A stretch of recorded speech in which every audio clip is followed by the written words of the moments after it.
మా కాంగ్రెసు పెంపుడు పత్రికలు ఉన్నాయి, ఓ 2 3 ఉంటాయి పెంపుడు కుక్కలు అన్నమాట. ఇవన్నీ ఈ పెంపుడు కుక్కలు మురిగే విధానం డిఫరెంట్గా ఉంటుంది. సో ఏం రాశారు ఒకసారి చూడండి. ఇదే వార్త, ఒట్టేసి చెబుతున్న మూసీ ప్రక్షాళన చేసి తీరుతాం. అట్లా కాదు, ఒట్టేసి చెబుతున్న ఎన్ని వేల కోట్లు, 1,50,000 కోట్లు దొబ్బి తింటాం, ఇట్లా చెప్పాలి ఒట్టేసి. ఇక ఎవరు అడ్డొచ్చినా తొక్కుకుంటూ పోతామట. మరి ఎవరు అడ్డొచ్చినా అంటే ప్రజలు అడ్డొచ్చినా, నిరుద్యోగులు అడ్డొచ్చినా, మహిళలు అడ్డొచ్చినా, ఇంకేది ముసలోళ్ళు అడ్డొచ్చినా, యువకులు అడ్డొచ్చినా, పెళ్లి చేసుకుంటూ వచ్చినా, ఇక ఉద్యోగాలు అడ్డొచ్చినా, ఎవరు అడ్డొచ్చినా తొక్కుకుంటూ పోతారట, ఎవరు అడ్డొచ్చినా. సో ఇది రేవంత్ రెడ్డి చెప్తా ఉన్నాడు. తర్వాత 10 ఏళ్ల బీఆర్ఎస్, 12 ఏళ్ల బీజేపీ, 30 నెలల ప్రజాపాలనపై అసెంబ్లీలో చర్చకు రెడీ. శబాష్. ఇలా ఇసవంటి సవాళ్ళు 100 సార్లు విసురుకోరు. ఆయన మీద ఈయన మీద సవాళ్ళు ఏమైనా ముందర పడ్డాయి అంటే 0. సో పోనీ ఈ సవాళ్ళైనా బీఆర్ఎస్ వాడు, బీజేపీ వాడు, కాంగ్రెస్ వాడు ముగ్గురు కలిసి చర్చ పెట్టి చూద్దాం అసెంబ్లీలో. ఒకని సవాళ్ళు ఇంకోటి స్వీకరించరు, వీడి చేసిన సవాళ్ళు వాళ్ళు స్వీకరించారు, అదే జరుగుతుంది. ఇక ఎస్ఎల్బిసిని 10 ఏళ్ళు పడవ పెట్టిన దుర్మార్గుడు కేసీఆర్ అట. ఇక ఎలక్షన్ ఇప్పుడు మనం కూడా చెప్పాలి సేమ్ డైలాగ్ ఇక్కడ. మనం ఇంకా 5 ఏళ్లలో కూడా కట్టమని జనం అంటారు. ఎస్ఎల్బిసిలో సచ్చిన శవాలను తీయలేని దుర్మార్గుడు రేవంత్ రెడ్డి అంటారు. పోతేటి పాడు పొక్కకొచ్చి ఆంధ్రాకు నీళ్ళు దోసుకపోతే మూసుకొని పనుకున్న సన్నాసి అంటారు. సో ప్రజలు కూడా ఏం అంటారు. దానికి తోడు ఇలా కాళేశ్వరాన్ని గాలికి వదిలేసి ఆంధ్రాకు నీళ్లు దోసిపెట్టే చంద్రబాబు బానిస రేవంత్ రెడ్డి అంటారు. మరి అవి కూడా ఉన్నాయి చర్చల్లో. ఎలక్షన్లు తేవడం అని చెప్పేసి అంటున్నాడు. అట్లా కాదు, చంద్రబాబు నాయుడు ఎంగిలి మెతుకులు తినడం, చంద్రబాబు నాయుడుకు బాధ్యనగిరి చేయడం, లేదంటే తెలంగాణ ఉద్యమకారులు జై తెలంగాణ అంటే గన్లు పట్టుకొని చంపడానికి రావడం, అదే త్యాగం. రేవంత్ రెడ్డి చేసిన త్యాగం, తెలంగాణ కోసం ఆయన చేసిన త్యాగం అంటే జై తెలంగాణ పోయి గన్ను పట్టుకొని తిరిగి వచ్చింది చంపుతావాణ్ణని. అది ఆయన చేసిన త్యాగం. అటువంటి త్యాగశీలి కేసీఆర్ త్యాగం ఎంచుతాడు. నువ్వెంత చేసినావు, నీ ఎంత చేసినా అని అర్హతలు ఉండాలి కదా దానికి. ఇప్పుడు తెలంగాణ ఉద్యమం గురించి మాట్లాడితే కేసీఆర్ అనేటోడు కిరీటం అయితే, రేవంత్ అనేటోడు కాళ్ళ కింద బానిస కూడా పనికిరాడు.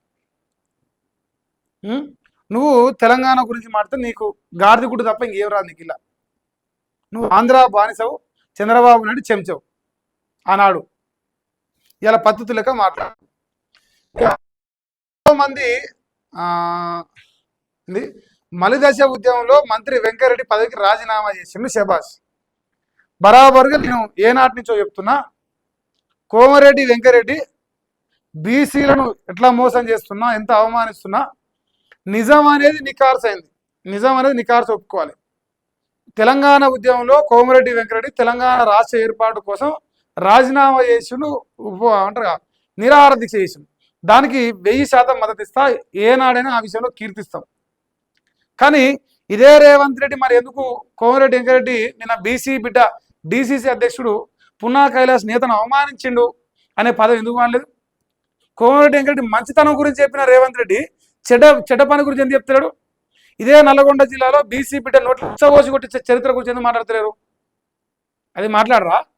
పత్తిత్తు ముచ్చట్లు చెప్పుకుంటారా? ఓనుకోడు ఆర్డర్గా స్వడబ్బా పరస్పర డబ్బా, వారు మంచోరే వీరు మంచోరే మేమందరూ మంచోరమే. మరి లంగలోడిడా అది చెప్పాలి.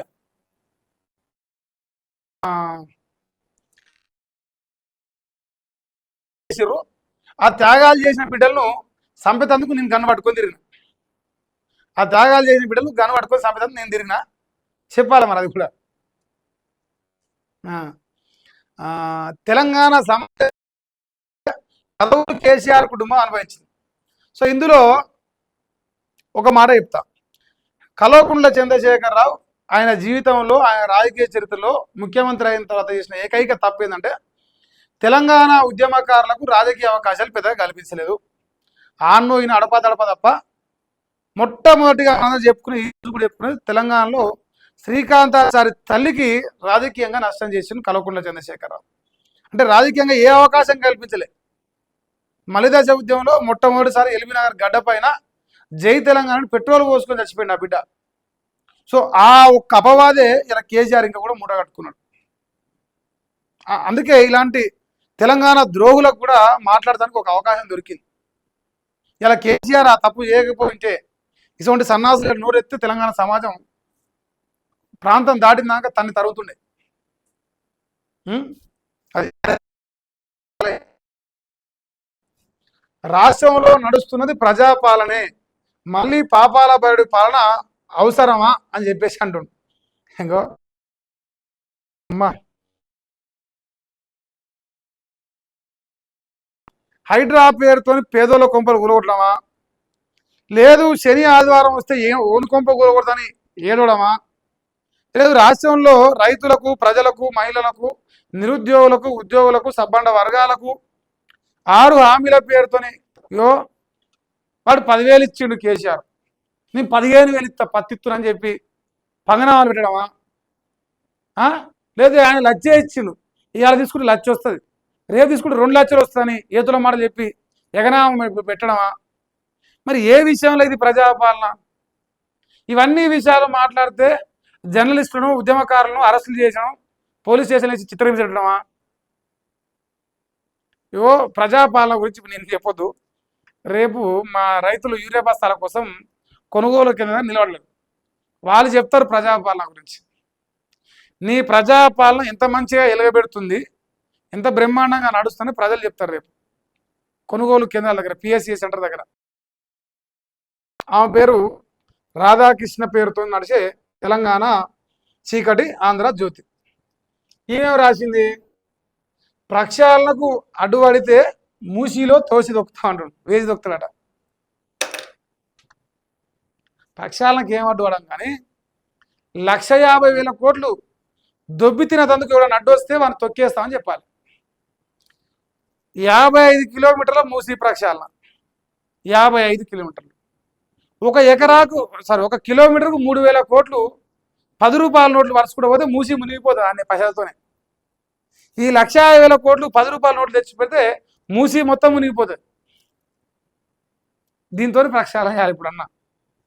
మరి అలాగే జాగిరం దాచిపెట్టాం మనకు తెలియదు. కాలుష్యంతో ప్రజలు అనుభవిస్తున్న గోస చూస్తున్నాడ. కలెక్షన్లు, ఎలక్షన్లు, సెలక్షన్లకే బీఆర్ఎస్ చేసిన త్యాగాలట. భార్యాభర్తల ఫోన్లు విన్నవారిని చెప్పులతో కొట్టాలన్నా వద్దా? బరాబర్ కొట్టాలి.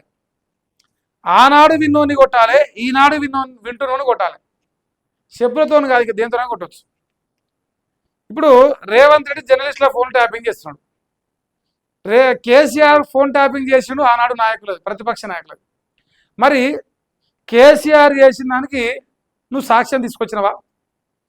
ఫోన్ ట్యాపింగ్ జరగలేదని నేను ఏనాడు అనలేదు, బరాబరుగా జరిగింది, రాజకీయ వ్యవస్థలు జరుగుతున్నాయి.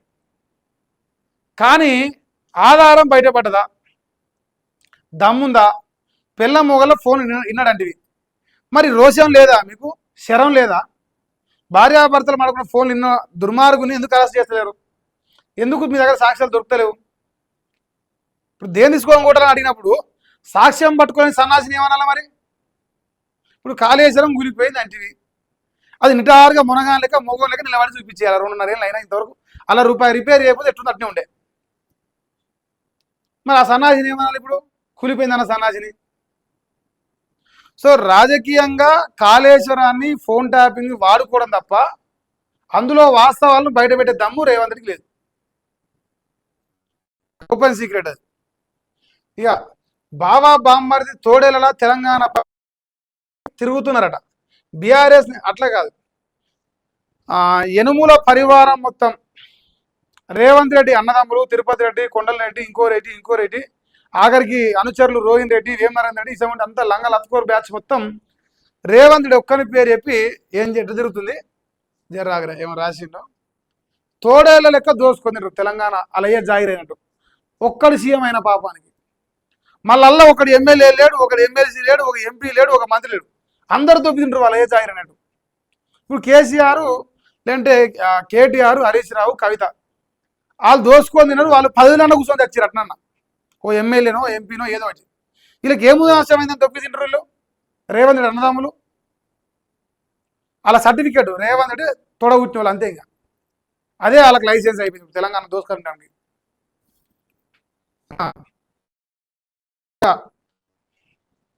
2000 ప్రజాప్రభుత్వ పాలన కావాలన్నా బీఆర్ఎస్ నేతలు ఒంటి నిండా విషయం ఉందట, మూసి కన్నా కంపెక్కు ఉందంట. 2034 వరకు కాంగ్రెసే రాష్ట్రంలో అధికారం ఉంటుందట. నల్గొండ బహిరంగ సభ 13,000 కోట్లు, అంతేనా?